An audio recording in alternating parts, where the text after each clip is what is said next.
She watched the managing partner raise his glass to Isaiah, and the applause crushed her ribs.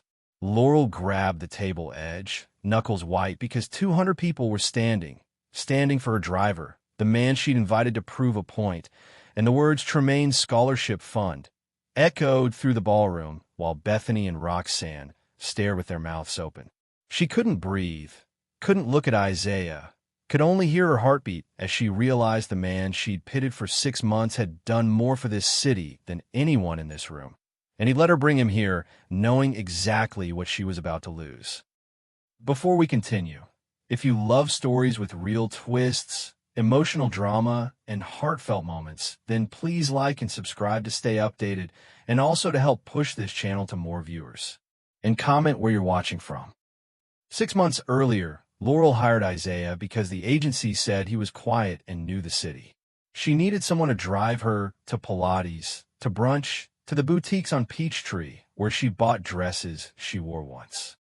Her husband Trevor worked 80-hour weeks at his firm downtown, and Laurel had learned that being married to an attorney meant being alone in expensive rooms with nothing to do but spend his money and resent how easily it came. Isaiah showed up in a 10-year-old Camry that he kept cleaner than most people kept their kitchens. He wore the same 3 button-downs rotated throughout the week, always pressed, always tucked in. Navy on Mondays and Thursdays, white on Tuesdays and Fridays, light blue on Wednesdays. He said good morning and good evening and nothing in between unless she asked a direct question. For the first month, she tested him. She left her phone in the back seat to see if he'd mention it. He did, within 30 seconds of her walking away. She asked him to wait outside restaurants for 2 hours while she lingered over wine with women whose names she could never quite remember. He did, always parked in the same spot she'd left him. She handed him a $50 bill once and told him to keep the change from a $20 errand. He gave her back $30 and the receipt folded in half. "You're supposed to keep tips," she said. "That wasn't a tip," he said. "That was a mistake."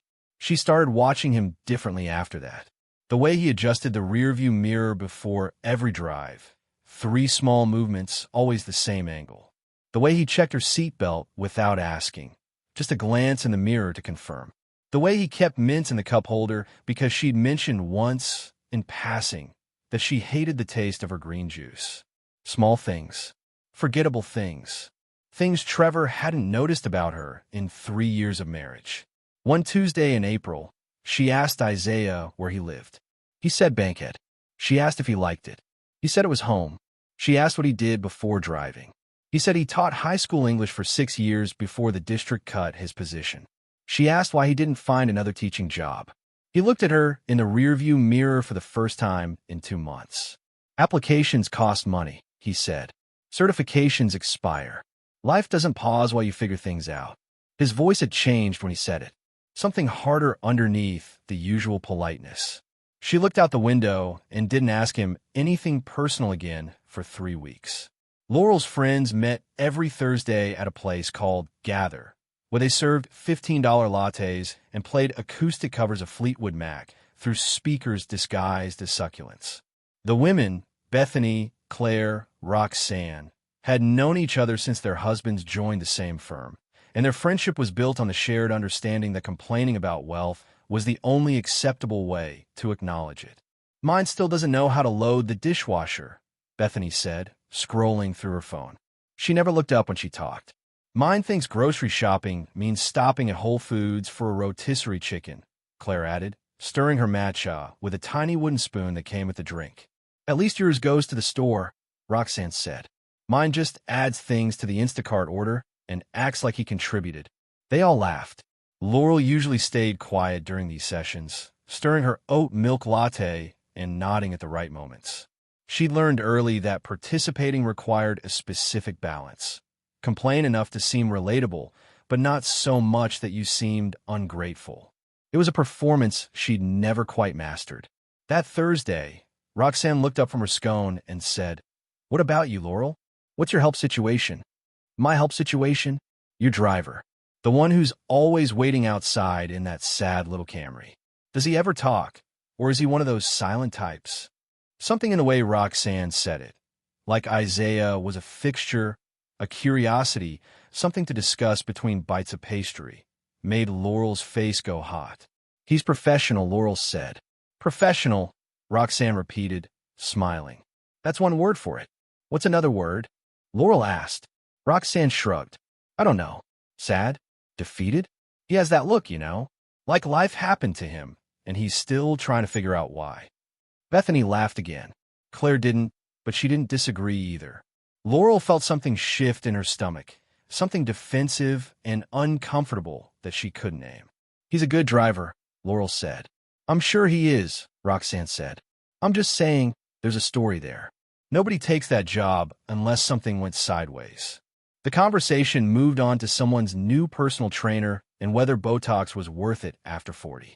Laurel stirred her latte and thought about Isaiah's hands on the steering wheel, the way his knuckles looked permanently swollen, like he'd spent years gripping something too tightly. That night, she asked Trevor if he thought Isaiah seemed sad. Trevor looked up from his laptop for half a second. Who? Isaiah. Our driver. We have a driver? I have a driver. The one you approved the expense for. Trevor closed his laptop with the kind of sigh that meant this conversation was already over. Laurel, I approve 40 expenses a week. I don't memorize the names of everyone on the payroll. He's not on the payroll. He's independent. Then why are we talking about him? I'm not. I'm just asking if you think someone can seem content when they're actually. Can we not do this tonight? Trevor reopened his laptop. The screen light made his face look blue and tired. Laurel went upstairs and Googled Bankhead Atlanta crime rate and felt immediately disgusting for doing it. She closed the browser and opened Instagram instead, scrolling through photos of vacations she'd never take and meals she'd never cook, double-tapping on nothing. The next morning, Isaiah was waiting outside at 7:45 like always.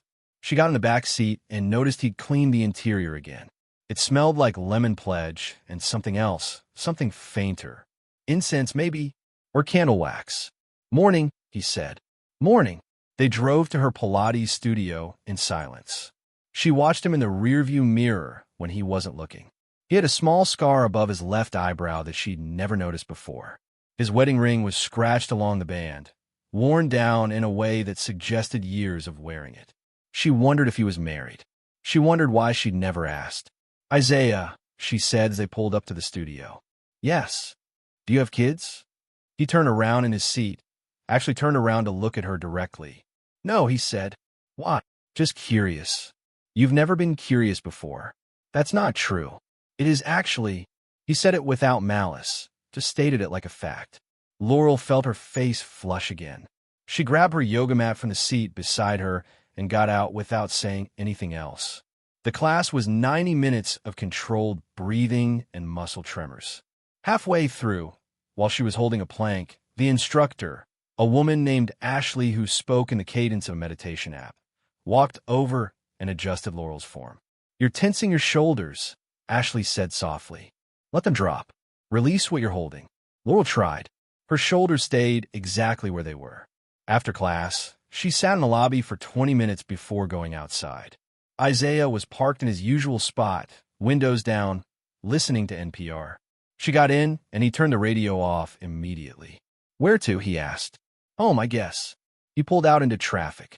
She watched the city slide past her window, coffee shops filling up with remote workers, dog walkers navigating the Beltline, a man selling bottled water at a red light. Isaiah stopped and handed the man $5. The man gave him 2 bottles. Isaiah handed both bottles back. Keep them, Isaiah said. The man nodded and moved to the next car. The light turned green. That was nice, Laurel said. Isaiah didn't respond. Do you do that a lot? Sometimes. Why? He glanced at her in the mirror. Because it's hot outside and he's working. She felt stupid for asking. She felt stupid for not already knowing that was the answer. She looked out the window again and tried to think of something else to say, something that would make her seem less like what she was, someone who needed explanations for basic human decency. They got back to her house at 10:30. Trevor's Audi was gone. He had court today. Closing arguments. He'd mentioned it 3 times at breakfast, and she'd nodded each time without retaining any of it. Same time tomorrow? Isaiah asked. Actually, Laurel said. Do you have time for coffee? Isaiah's expression didn't change. I have another client at 11. Right? Of course. She got out and watched it drive away. Inside, the house was silent except for the hum of the Sub-Zero fridge and the occasional click of the thermostat adjusting itself. She poured herself iced coffee from the pitcher in the fridge and sat at the kitchen island, scrolling through her phone. Bethany had texted a link to an article about aging gracefully. Claire had sent a TikTok about husbands who don't listen. Roxanne had posted a photo from some fundraiser Laurel hadn't been invited to. She opened her banking app and looked at her recent transactions. Pilates, for $100 a month. Facials, $300. SoulCycle, $250. Lunches at Gather, at least $600. The numbers kept going. She closed the app. The idea came to her slowly, over the course of several days. It wasn't one moment of inspiration, but a gradual accumulation of small humiliations. Roxanne's comments, Trevor's indifference, Ashley the Pilates instructor telling her to release what she was holding. By the time the invitation arrived for Trevor's firm gala, the idea felt less like a plan and more like inevitability. Trevor's firm threw the gala every June, black tie, 200 people, held at the Georgian Terrace Hotel. Partners only, but spouses could bring one guest if the partner couldn't attend. Trevor had already told her he'd be in depositions all week and wouldn't make it. He'd said in the same tone he used to tell her the garbage disposal needed fixing. Important information, already forgotten. She could bring anyone. The thought made her laugh out loud in the dark of her bedroom. It was past midnight. Trevor was asleep beside her, snoring softly through his mouthguard. She pictured Isaiah in a rented tux, standing stiff and uncomfortable while Bethany and Claire and Roxanne watched. She pictured introducing him as her guest, watching their faces as they tried to figure out the joke. It would be harmless, funny even, a story they'd retell for years. Remember when Laurel brought her driver to the firm gala? What was she thinking? She sat up and opened her notes app and started typing before she could talk herself out of it. The invitation was already on her desk in Trevor's study. She'd get an envelope tomorrow, cream-colored, the expensive kind. The next morning, she had Isaiah drive her to a stationery store in Buckhead. She spent 40 minutes choosing an envelope. The clerk, a college-age girl with a nose ring, asked if it was for a wedding. Something like that, Laurel said. She wrote Isaiah's name on the envelope in the parking lot, sitting in the back seat while he waited up front. Her handwriting looked ridiculous, too formal, too deliberate. She sealed it before she could change her mind. Isaiah, she said. He looked at her in the mirror. I have something for you. Okay. She handed him the envelope through the gap between the seats. He took it and turned it over in his hands, looking at his own name. What is it? An invitation. Open it later. He tucked it into his shirt pocket without looking at it.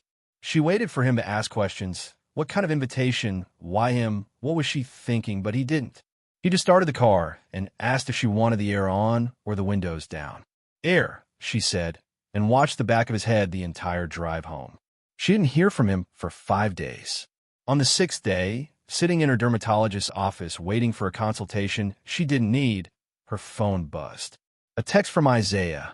Thank you for the invitation. I respectfully decline.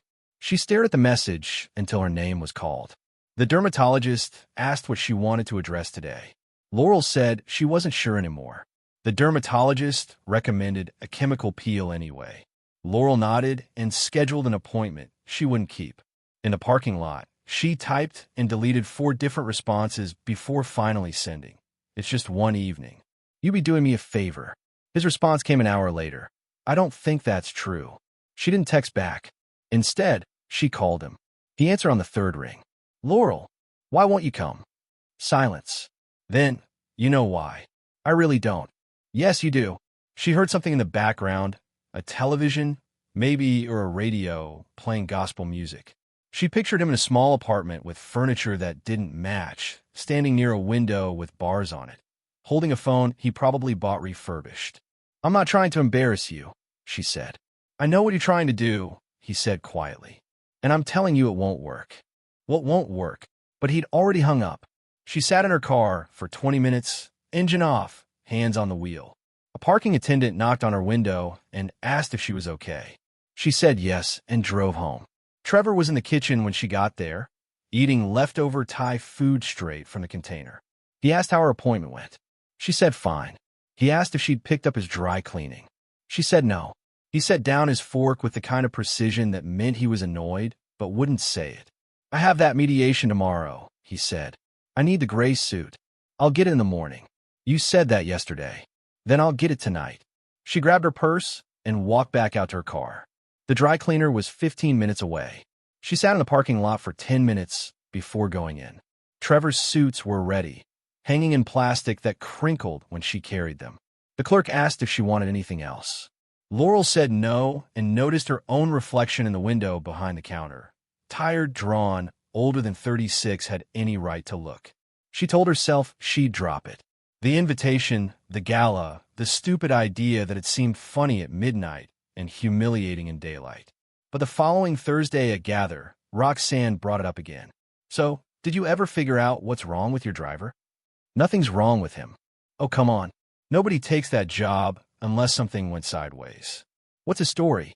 Divorced? Debt? Gambling problem? Bethany laughed into her phone. Claire stirred her drink and looked uncomfortable but didn't say anything.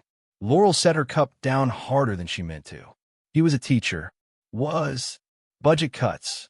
Roxanne leaned back in her chair and smiled in a way that made Laurel want to leave. That's actually kind of sad. It is sad. So why are we talking about him like he's a charity case? You brought him up, Laurel said. Not me. Bethany laughed again. Claire scrolled through her phone. Laurel felt something shift in her chest, something ugly and defensive that she didn't recognize until it was already out of her mouth. I invited him to Trevor's firm Gala, Laurel said. The table went quiet. You what? Bethany asked, finally looking up. I invited him. As my guest. Since Trevor can't make it. Roxanne's smile widened. You're joking. I'm not. Laurel, that's insane. Why is it insane? Because he's your driver. Because it's inappropriate. Because everyone there will assume. Assume what? Roxanne didn't answer. She didn't have to. Claire and Bethany exchanged a look that confirmed everything. Laurel felt her face go hot again, but this time she didn't back down. He said no anyway, Laurel said. So it doesn't matter. Smart man, Roxanne said. Laurel left early. She told them she had a headache. Nobody asked if she needed anything. But she called him again that night. And the night after that. On the third call, he finally answered. Laurel, please stop. Just explain it to me. Why is it so offensive to be invited somewhere? It's not offensive. It's cruel. Cruel. You want me to show up so your friends can watch you pretend to be generous. You want to prove something to them, and you're using me to do it. That's not. And the worst part is you don't even realize you're doing it. She opened her mouth to argue, but he kept talking.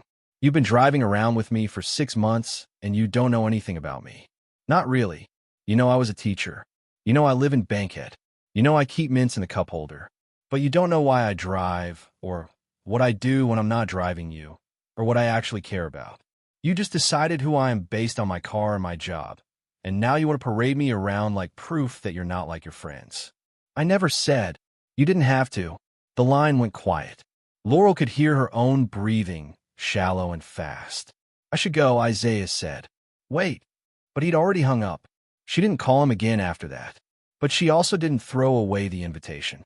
She left it on her kitchen counter, right next to the coffee maker, where she'd see it every morning. Trevor asked about it once. She told him it was for a charity thing. He nodded and went back to his briefing notes, highlighter between his teeth. The days passed slowly. Laurel went to Pilates. She went to SoulCycle. She met Bethany and Claire for lunch at a place in Midtown where they served salads on marble slabs. Roxanne wasn't there.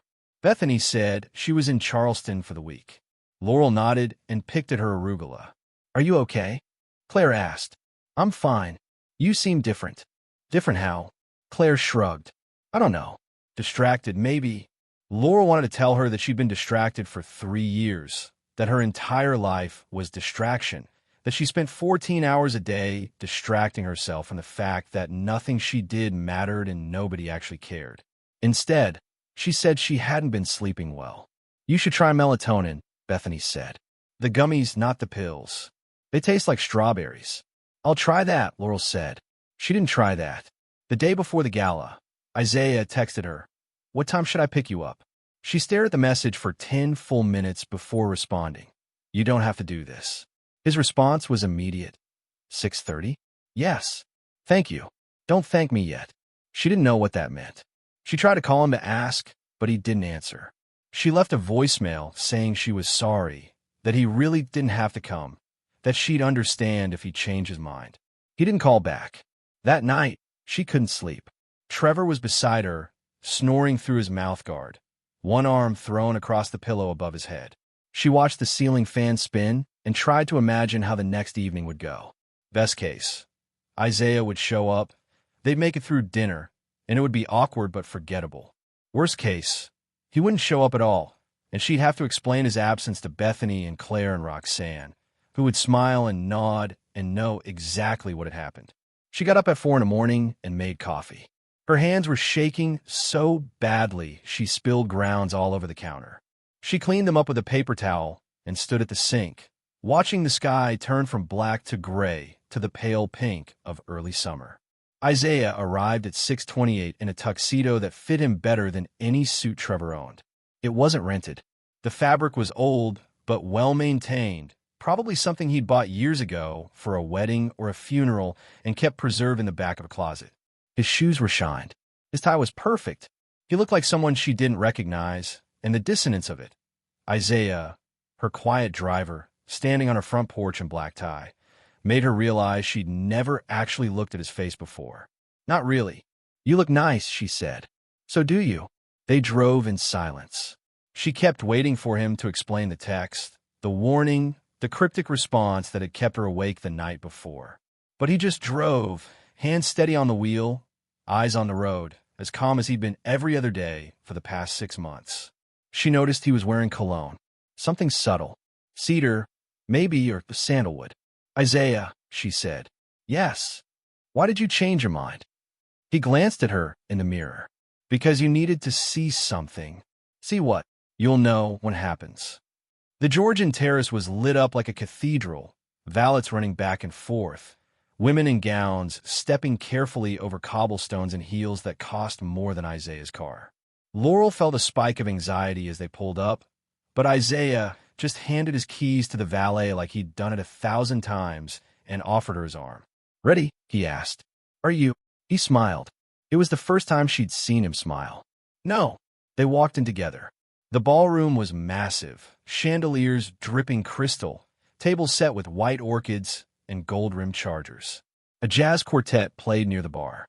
Laurel spotted Bethany immediately, standing near the champagne fountain with her husband Greg, a partner who spent most events talking about his boat. Bethany's face went slack when she saw Isaiah. "Laurel," Bethany said slowly. "You brought." "Isaiah," Laurel said. "Yes." Bethany's husband extended his hand. Isaiah shook it. Greg asked what he did. Isaiah said he was in transportation. Greg asked what company. Isaiah said he was independent. Greg nodded like that explained everything and turned back to his drink. The first hour passed in a blur of introductions and explanations that weren't quite lies, but weren't quite true either. Laurel introduced Isaiah as a friend. People asked how they met. She said through work. They asked what kind of work. Isaiah said education. They asked where he taught. He named the high school. A few people nodded politely. One woman said her nephew went there. Isaiah asked what year. The woman paused, then said she wasn't sure and changed the subject. Claire found them by the bar. She was wearing emerald green and looked genuinely pleased to see Laurel. "I'm so glad you came," Claire said. "And you brought a guest. This is wonderful." Isaiah shook her hand. Claire asked what he wanted to drink. Isaiah said water was fine. Claire insisted he try the signature cocktail. Isaiah ordered water anyway. Claire laughed like he'd made a joke. By the time they sat down for dinner, Laurel had started to relax. Isaiah was handling himself better than she'd expected. He knew which fork to use, how to navigate small talk, when to laugh and when to stay quiet. Roxanne, seated 2 tables over, kept glancing at them with an expression Laurel couldn't quite read. The meal was salmon and asparagus and a dessert that involved passion fruit foam. Isaiah ate slowly, methodically, like someone who'd learned not to waste food. Laurel found herself watching his hands again, the same way she had in the car for 6 months. Steady, deliberate, no hesitation. Halfway through dessert, the firm's managing partner stood up to give a speech. He talked about growth and commitment and the importance of legacy. He talked about the partners who'd been with the firm since the beginning, the ones who'd built something lasting. He named Trevor among them. Laurel felt a flush of secondhand pride that immediately made her feel hollow. Then, the managing partner said something about philanthropy, about giving back to the community, about a new scholarship program the firm was launching for underserved students in Atlanta public schools. Laurel felt Isaiah go still beside her. "We're honored to announce," the partner continued, "that this program will be funded in part by a generous donation from one of our own. Isaiah Tremaine, whom many of you may not know, has been a quiet but consistent supporter of educational access in this city for the past decade." The room erupted in polite applause. Laurel turned to Isaiah. His face was unreadable. "Isaiah has asked to remain anonymous in his charitable work," the partner went on, "but given his presence here tonight as the guest of Mrs. Laurel Whitfield, we felt it appropriate to acknowledge his contributions. The Tremaine Scholarship Fund has already supported over 40 students in obtaining their college degrees, and we're thrilled to partner with him moving forward on this initiative." The applause grew louder. People at nearby tables turned to look at Isaiah. Bethany's mouth was open. Roxanne had set down her wine glass and was staring. Claire looked confused but was clapping anyway. Laurel couldn't breathe.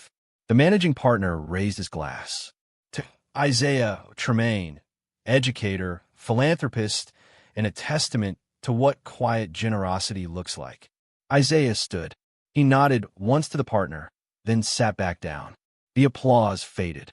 The speeches continued. Laurel's hands were shaking so badly she had to set down her fork. "I don't understand," she whispered. Isaiah didn't look at her. "I know. You drive for me. You live in Bankhead. I do drive for you," he said quietly. "And I do live in Bankhead. Both of those things are true. But the scholarship, my wife and I started it with her life insurance payout after she passed. She was a teacher too. It's what she would have wanted." Laurel felt like the floor had disappeared beneath her. "Why didn't you tell me? You never asked. But you let me think." "I didn't let you think anything. You decided who I was the day I showed up in my Camry. You decided I was poor and struggling and someone you could help or pity or use to prove something to your friends. I never told you otherwise because it wasn't my job to correct your assumptions." Bethany was making her way across the room. Laurel could see Roxanne and Claire behind her. She wanted to disappear. She wanted to rewind 6 months and fire Isaiah on the spot. She wanted to go back to this morning and tell him not to come. "Why did you agree to come tonight?" Laurel asked. If you knew what I was doing." Isaiah finally looked at her. His eyes were tired in a way that had nothing to do with the late hour. "Because I wanted you to see it.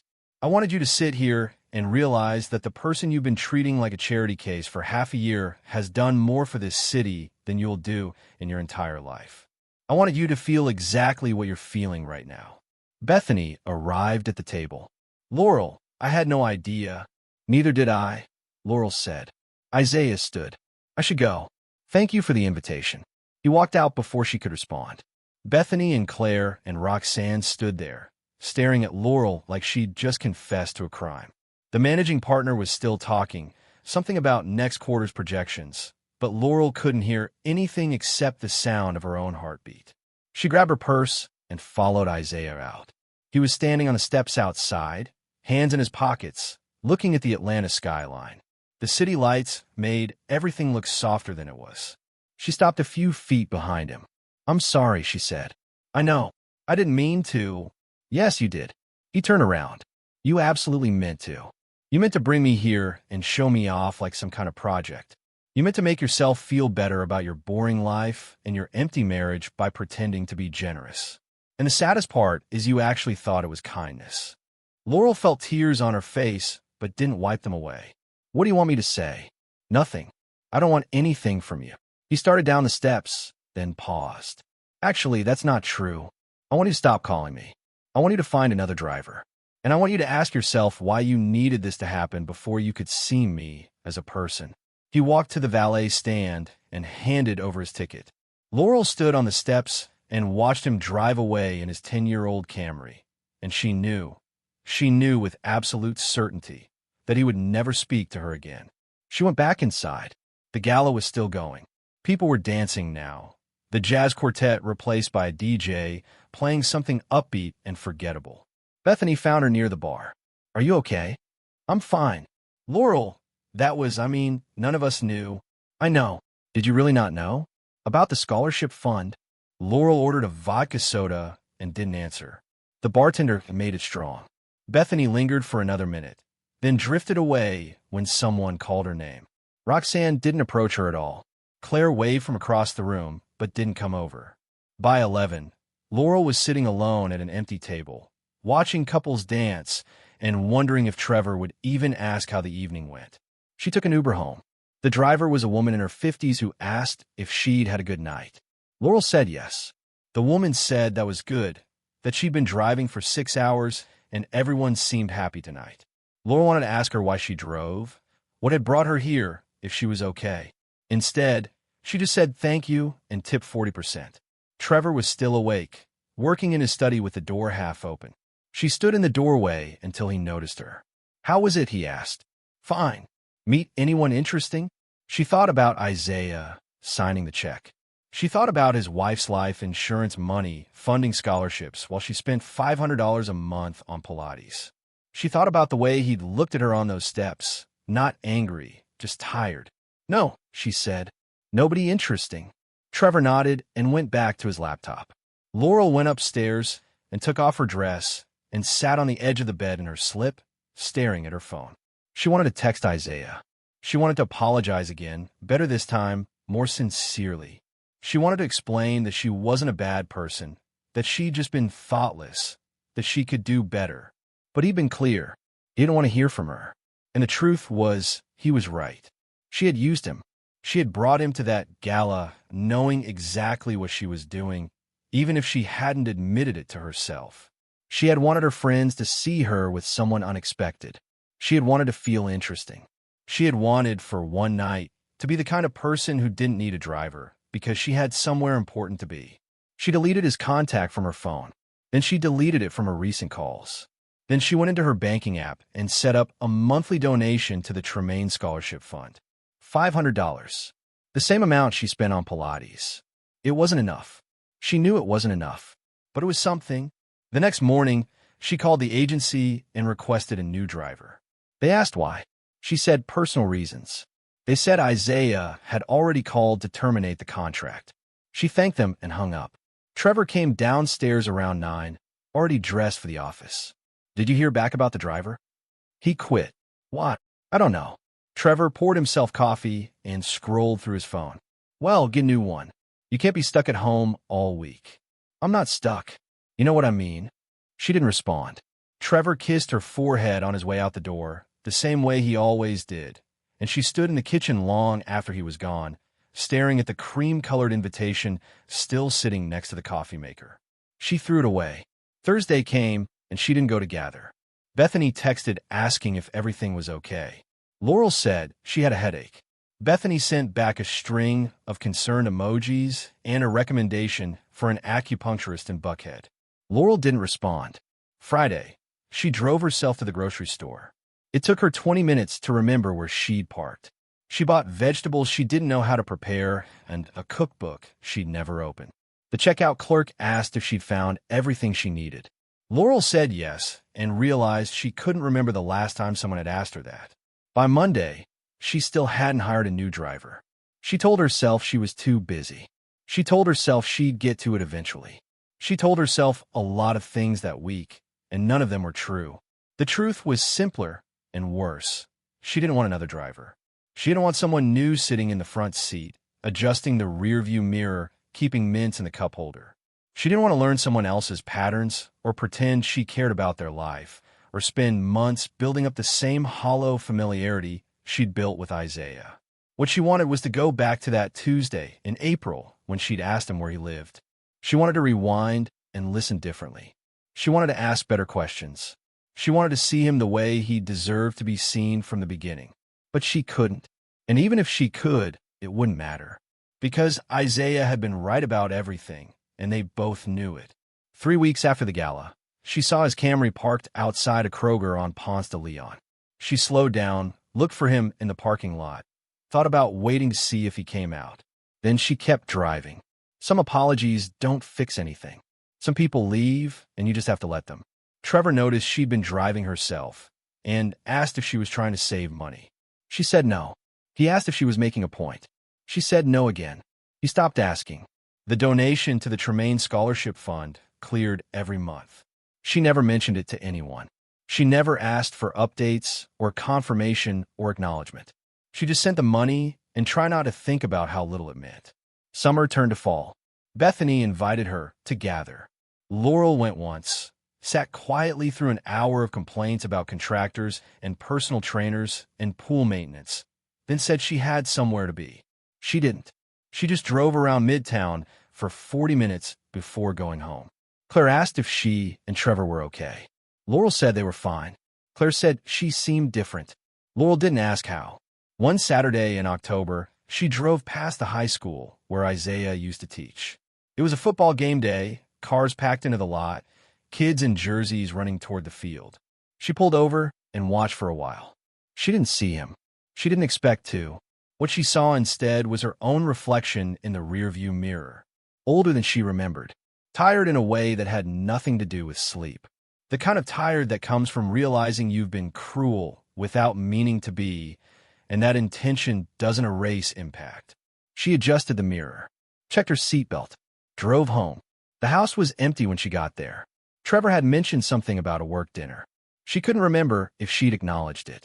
She poured herself a glass of wine and stood at the kitchen window, looking out at the backyard they never used, the pool they never swam in, the garden someone else maintained.